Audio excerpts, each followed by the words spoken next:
My new novel, Mr. Secrets, is out now. I'm very happy with how this book turned out. If you're a fan of The Warning Woods, I think you will love it.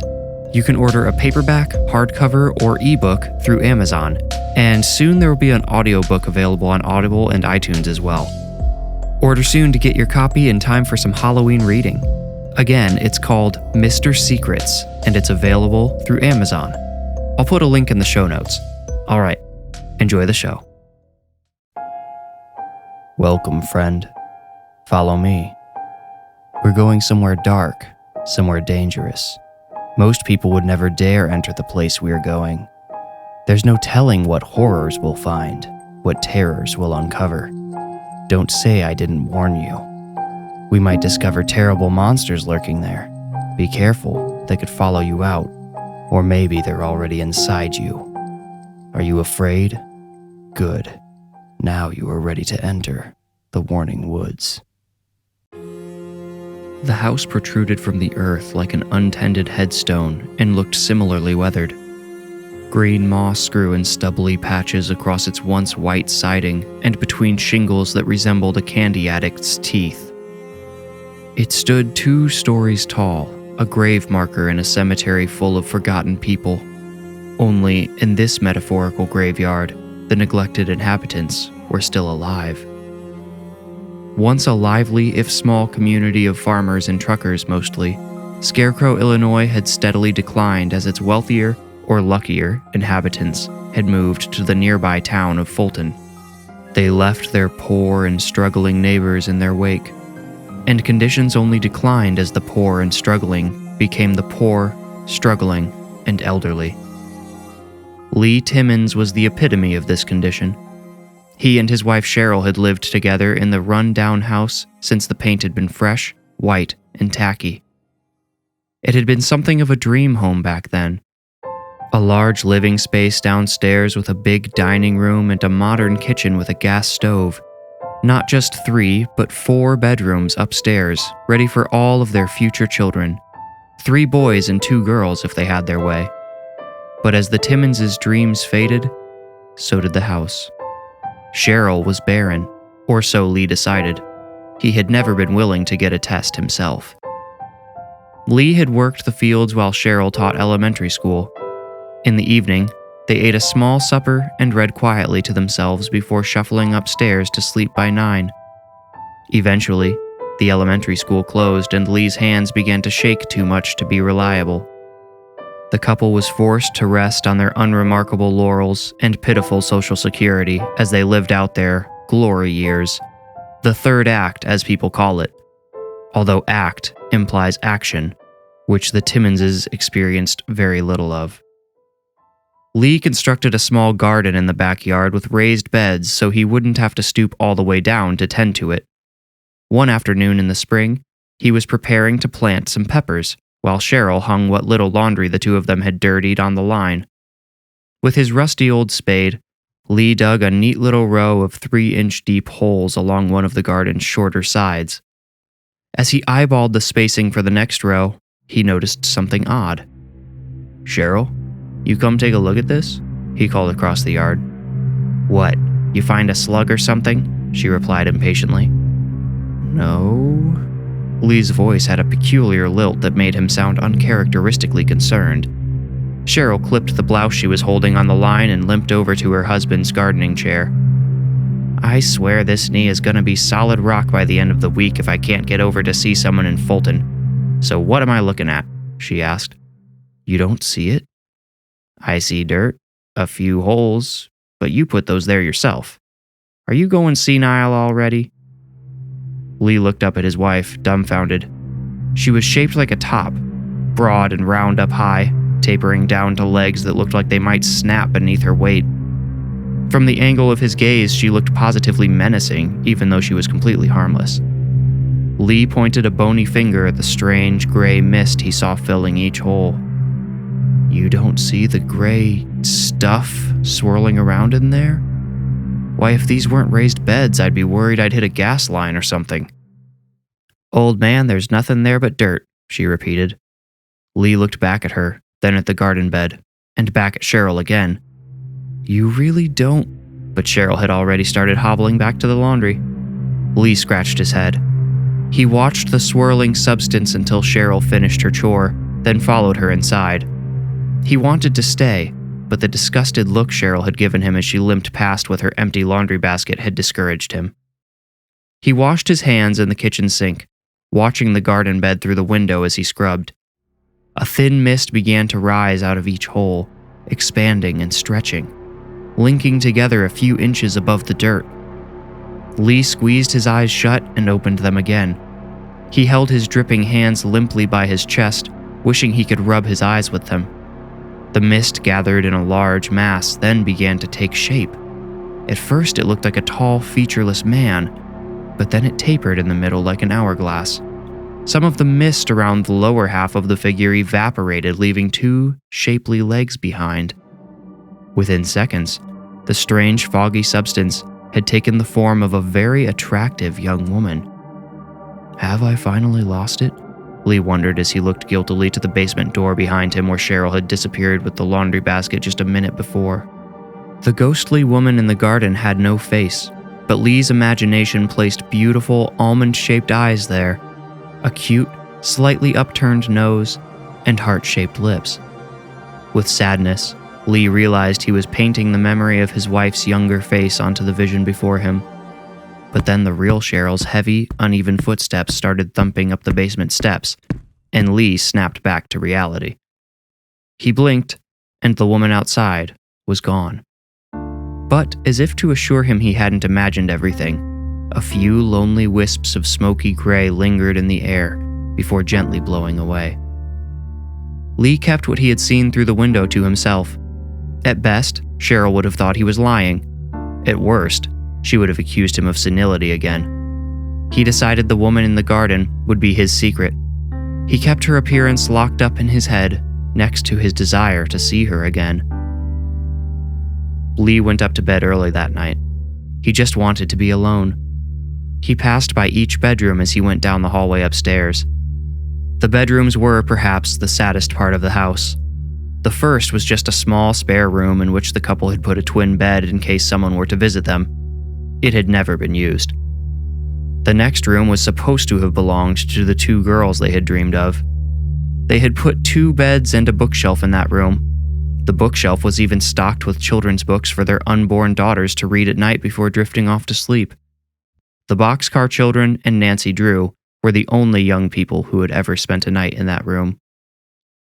The next room down had once contained 3 twin beds, all crammed in there for the 3 boys who would never exist. This crowded room was the only one the couple had altered after realizing children weren't in their future. Unsure of what else to use the room for, they had replaced the 3 twin beds with a single queen. That bed had been used on occasion when one of them was sick, or if Cheryl complained of Lee's snoring. Finally, he reached the master bedroom at the end of the hall. He laid in their bed for a few minutes and found he couldn't stop thinking about what he had seen in the garden. Cheryl hadn't come upstairs yet, and the noises she would make would give him plenty of warning, so he decided to go back to the girls' room. It had a big window with an excellent view of the backyard. To his elated surprise, she was there. The woman in the garden glowed in the moonlight, her transparent form catching its soft rays and reflecting them. "Hello, Lee," she said to him. The sound of her voice startled him. It didn't rise up to meet him from the garden, but rather expanded outward from the middle of his brain, filling his ears without making an audible sound. "Am I imagining you?" he whispered. The woman shook her head. She motioned for him to come down to her. "What about my wife?" he asked.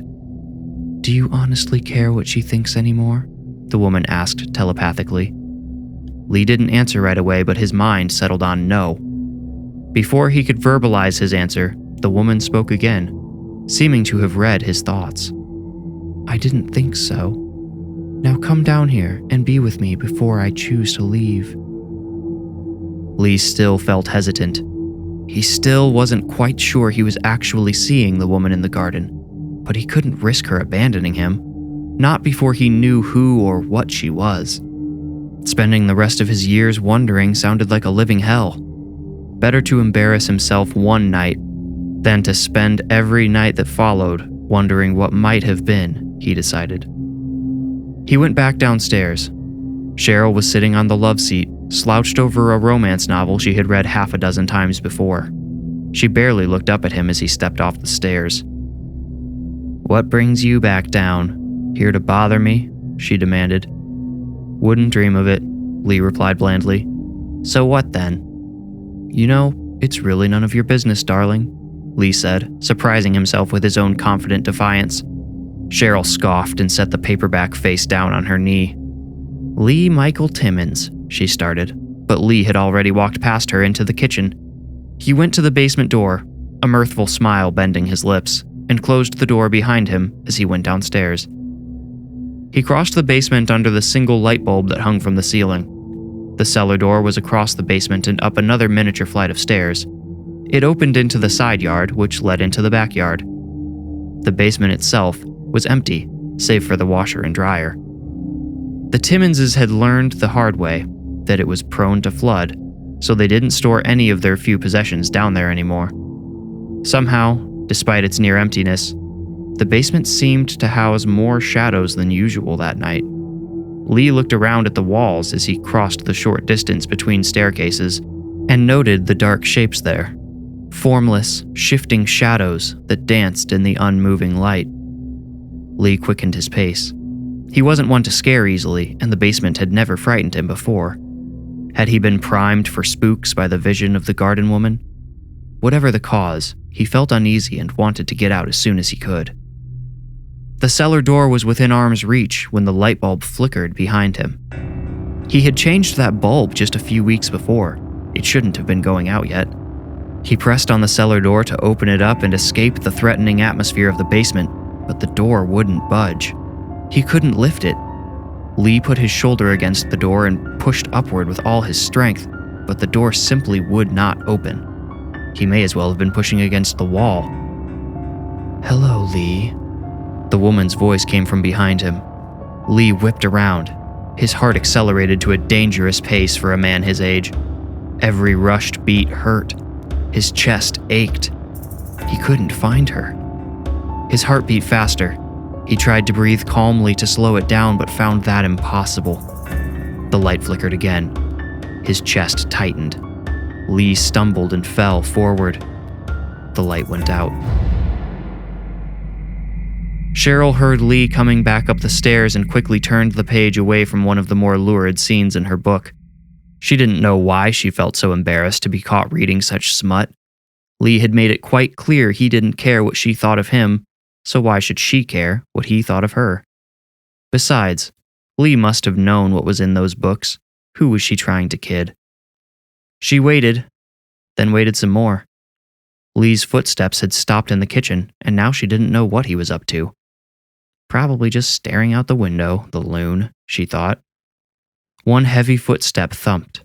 A board creaked in response. The hair on Cheryl's forearms stood up. Something felt wrong. She considered calling out to her husband, but some irrational fear warned her against making any sound at all. Instead, she continued to listen.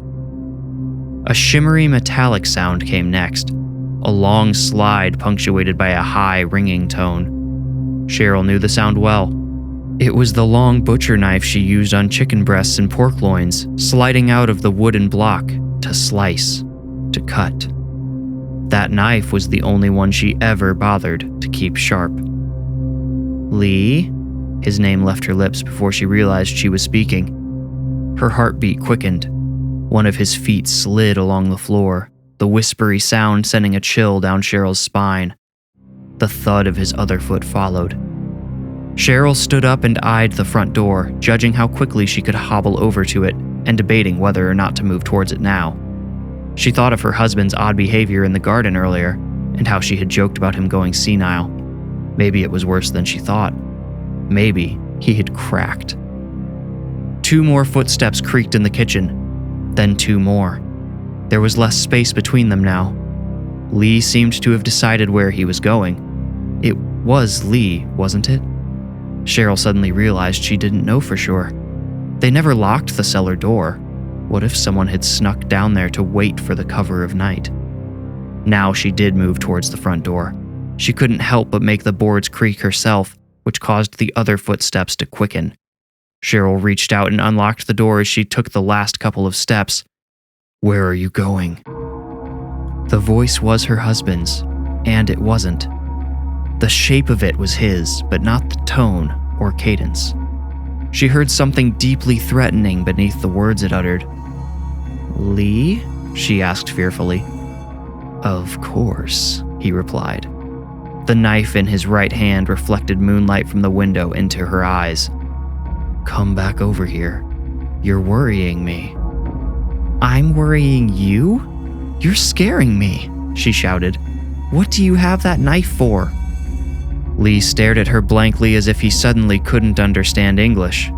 The vacant flatness of his eyes scared Cheryl enough to turn the doorknob and get outside, but the knob wouldn't turn. She turned the lock again, thinking in her panic she had forgotten which way it went, but the knob still didn't turn in her grasp. She rattled it frantically and turned her gaze from Lee to the door. At once, he was on top of her, as if her watchful eyes were all that had kept him at bay. The knife sunk into her shoulder, and Cheryl screamed. With primal strength, she shoved Lee away. He landed heavily on the stairs but continued to look up at her with a gleeful, childlike expression. Tears of terror and pain streamed from her eyes as Cheryl limped through the living room. She didn't know where she could go. The basement? She would have to get out through the cellar door. If the front door wouldn't open, that was the only way. She could hear him behind her as she went, getting closer with each uneven step. "Why are you doing this to me?" she cried as she entered the kitchen. Lee's heavy breathing sounded close. She could practically feel his breath on her hair. "To you? I am doing this for you," Lee said, if it really was Lee. When she wasn't looking at him, Cheryl noticed the voice didn't really sound like it belonged to her husband at all. She reached for the basement door. The knob turned in her hand, warming her with hope, but as she pulled the door open, Lee's hand caught her wrist. "Get off me!" she shouted. The hand on her wrist spun her around and she saw the face that had once belonged to her husband was his no more. The eyes were widened as if in permanent shock. The nostrils gaped at her as they flared above stretched lips. The lips outlined clenched teeth in a smile that looked more like a grimace in the shadowy kitchen. "What have you done to my husband?" she asked, trembling, and the hand released her. Her husband's arms went out to his sides like he expected a hug, his head cocked to one side curiously. "Why, Cheryl, what makes you think I am not he?" Cheryl sniffled and said, Your way of talking, for one thing. That's not how Lee talks. Are you a demon?" A stranger's laugh came from her husband's chest. "A demon? A servant of the devil himself? No, sweet Cheryl. I am quite the opposite. I am a savior, your savior, and I serve no master." The so-called savior patiently gave Cheryl a quiet moment to wrap her head around everything he had said. Her head swam. If not for the throbbing pain in her shoulder and her blouse sticking to her skin with warm blood, she would have thought she had drifted off while reading on the love seat. This nightmarish situation didn't seem real. A burning question festered on the tip of her tongue. She thought she already knew the answer and dreaded confirmation. Still, she had to ask. "Is my husband dead?" Lee's right hand crossed over his chest and pressed softly over his own heart. "I'm afraid Lee's poor old heart gave out at the sight of me. The real me, that is. He didn't seem to mind the sight of me in another form." Cheryl's own heart fell at this cryptic statement. She remembered Lee's odd demeanor earlier, in the garden, and just before he had gone down to the basement. "You were in the garden," she said. "You tricked him." "Too easily, my dear woman, too easily. But there's no tricking you, is there?" One of Lee's narrow legs stepped closer to Cheryl. She backed up to the top of the stairs, ready to run, but afraid to turn her back to the monster inside her husband. He seemed to sense her hesitation and grinned wider as he took another step toward her. Cheryl dangled her foot, the one attached to the arthritic knee, over the stairs. Dreadfully, she realized she didn't have a hope in hell of outrunning this thing. Unless... She reached for the door to slam it shut and give herself a few extra seconds to get down the stairs. Lee's hand landed firmly on top of her own as she gripped the edge of the door. Her wide, terrified gaze met his playful, confident eyes. His grip tightened, crushing Cheryl's fingers against the hardwood. "Your suffering ends tonight," the sinister voice hissed. The door flew into Cheryl's face. She tried to step backward onto the stairs, but her bad knee crumbled beneath her as the weight of the door sent her back with undeniable force. Her hands flailed as they searched for the safety rail and found nothing but cold air. Then, for a brief moment, she was suspended in midair. The door opened again, and as Cheryl fell, she saw the silhouette of her husband standing triumphantly above her. She landed head first at the bottom of the stairs. To her surprise, she remained awake, but unable to move. The stairs creaked, but she couldn't turn her head or move her eyes far enough to see them. She could only listen as her killer descended towards her, as if he had all the time in the world. He did, she supposed. Who would ever interrupt him? The stairs groaned one final time, and Cheryl knew the murderer inside Lee was standing right behind her paralyzed body. She managed to whimper, but could make no greater sound. There would be no screaming for help, no crying for mercy. There, sweet Cheryl. Your struggle is over," the voice said. Cheryl's vision began to fade. But no, it wasn't fading. It was being filled with something wispy and dark. A lively shadow, or smoke perhaps. It moved across her vision in a dreamy dance as it became denser and deeper. Suddenly, Cheryl realized she could see shapes moving beyond the smoky veil. One of the shapes was growing larger. As it neared her, it began to take form. It was walking on two narrow legs. Its arms were outstretched. It was Lee. Lee was there, just beyond the veil. He held his arms out as if to embrace her. Cheryl's fears began to subside as she accepted her fate. But then she noticed Lee's outstretched arms were moving. They were waving frantically. His head was shaking back and forth. As one wispy plume shifted across her vision, Cheryl briefly got a clear view of her husband's mouth, which was forming the words, "Stay away," over and over. His warning came far too late. Cheryl's fate was sealed even before the knife came down again.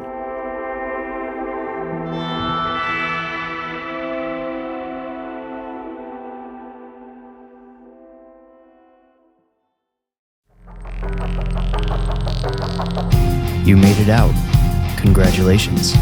If you enjoyed the story, please rate and review this podcast wherever you like to listen. Reviews are the best way to support the podcast and help it grow. You can also become a patron at patreon.com/thewarningwoods. If you want more creepy content, including the images that accompany each story, follow me on Instagram at thewarningwoods.